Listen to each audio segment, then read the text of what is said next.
So Horimiya has officially arrived. Probably, I would argue, the most anticipated rom-com in the coming years. I've heard so much good things about this series, and as a self-proclaimed rom-com connoisseur, I have to say, this show is really good. I walked into this assuming it would be pretty good, because generally when there is a lot of buzz around a show, it's pretty rare for me not to at the very least say, yeah, it's enjoyable. I'm not usually going to be like, oh, this is absolute shit, but I was very curious what made this one so compelling that people would label it one of, if not their personal favorite rom-com stories out there. And I guess people have been waiting a very long time to see a good adaptation of this story.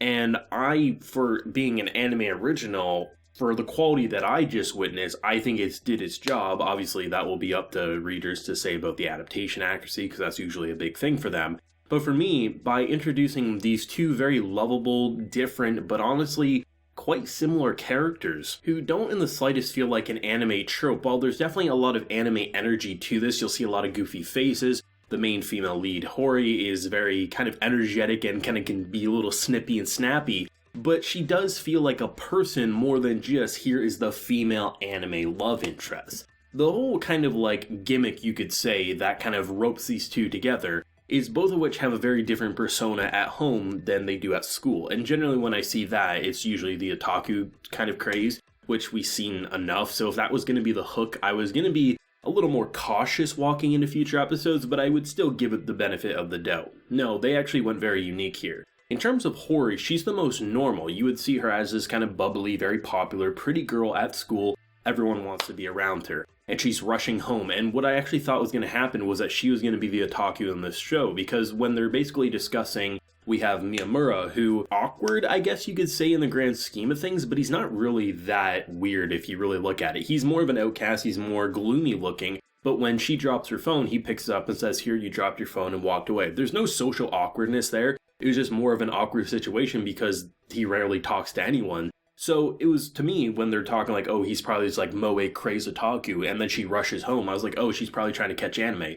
But instead, she started cleaning. And that, to me, was actually a really good defining character trait. While you may say, what makes that so great? When you look at it, she's rushing home, she's avoiding any sort of social life to take care of the house, while her mother is away, working overtime, getting no days off, taking care of her little brother. It really defined her as a very caring and loving person. And it's such a refreshing trait to see and immediately put her as a person rather than just another anime female lead. Someone like, obviously we have Miyamura, you knew he was going to be a bit of a pretty boy, he was going to have a bit of an edge to him because the trailers kind of gave it away. But it was really interesting to see his kind of punk attitude without being overly edgy about it. He's someone who likes piercings, he likes tattoos, he's got quite a bit of them, and when he's outside of school he puts his hair up, because at school he can't really do that without showing the piercings, and he can't go swimming or running without his winter tracksuit on if he wants the tattoos not to be shown. And I'm pretty sure, you can correct me if I'm wrong, Japan has a lot more stipulations about piercings and stuff like that than stuff in like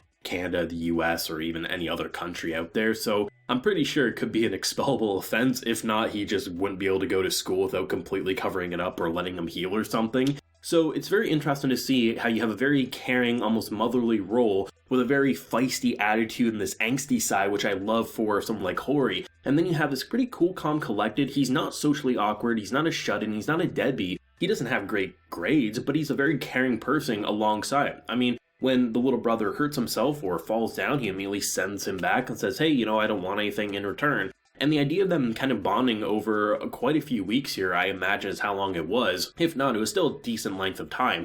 It's very interesting watching these two interact because on paper you would say what makes them so connected. And generally, anime, light novel, manga, they have this habit of just making the love interest, generally from the female side, attach onto the male side for a very stupid reason. Or one that's very contrived, like, oh, saved her life or something, or, oh, he did this weird thing that just so happens to match with a weird thing of hers. Here, you can look at their defining character traits. They're both caring people. That really is their defining character trait. And by naturally having a situation, which is the little brother, kind of link them together and him wanting to see him as well. Little brother's like, hey, where's the cool kid? Cool kid keeps coming over. Eventually they start bonding to the point that, yeah, you can see them being a very solid couple. But I think the thing that defined this episode so much for me in terms of its narrative was there came a point of a love triangle that was brewing. One of Hori's friends kind of confronts him. And I thought it was going to be that, oh, you're a loser, blah, blah, blah, you have no chance in hell, yeah, you're right, I'm a loser. Instead, it was a pretty comfy scene of being like, I don't think she likes me all that much, we're pretty much not similar. And then he's like, yeah, you're right, but he's like, would you, I want to ask her. And then it's kind of like this flustering, and then he encourages it. And then by the time she returns home, she kind of snaps at him saying like, why would you think that? And instead of just going that kind of like self-loathing, I have no self-confidence kind of appeal, what ended up happening was he was like, I was just kind of saying what it was feeling like the obvious. I think we do have a lot in common, but I mean, I don't know how you feel. And they just have this kind of cute, kind of high school drama that isn't like fists are being thrown or he's being thrown out of the house. It's more of, you're an idiot. Who would be able to finish my leftovers? Who would be able to wake me up from watching movies if you weren't around? Come on now. And it's just like, it's very cute, it's very adorable, and the comedy was really on point. Within one episode, it kind of felt like, in a good way I'm about to say this, it felt like I watched multiple episodes. Not that the pacing felt rushed, but there's just a lot of good, slower, but very character-driven moments that really cemented these two's relationship. And I really like having not one, but two characters, both male and female,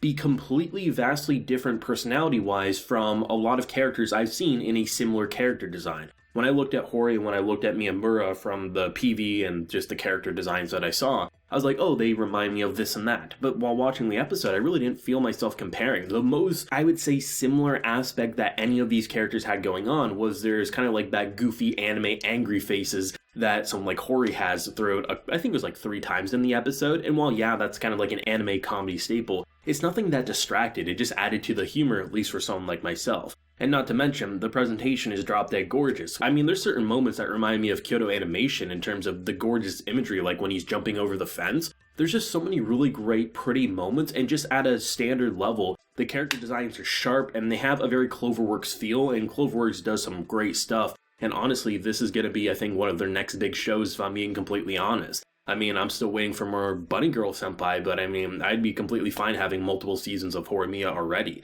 Comedy's on point, the romance is brewing in a very realistic way, the characters are fun, there's a lot of comedy, and there's no real forced drama, it feels like, which is a really refreshing change of pace. The ending song visually is really creative. The song's pretty good, I did like it, but the visuals are what kind of hooked me. But the opening song, that was great. That was really, really different and just really groovy, and I think really set the mood for what the show wanted to be. I mean, obviously we only have one episode to go off of, and the hype that this show has, there's no way for one episode to completely mirror the whole package of that hype that has been circulating online. But I mean, generally the first episodes I find are a pretty good indicator of what's to come. It's very rare that you need multiple episodes to really know, is this show for you? And this show for me just hit it out of the park and really just delivered something that feels compelling, different, and refreshing.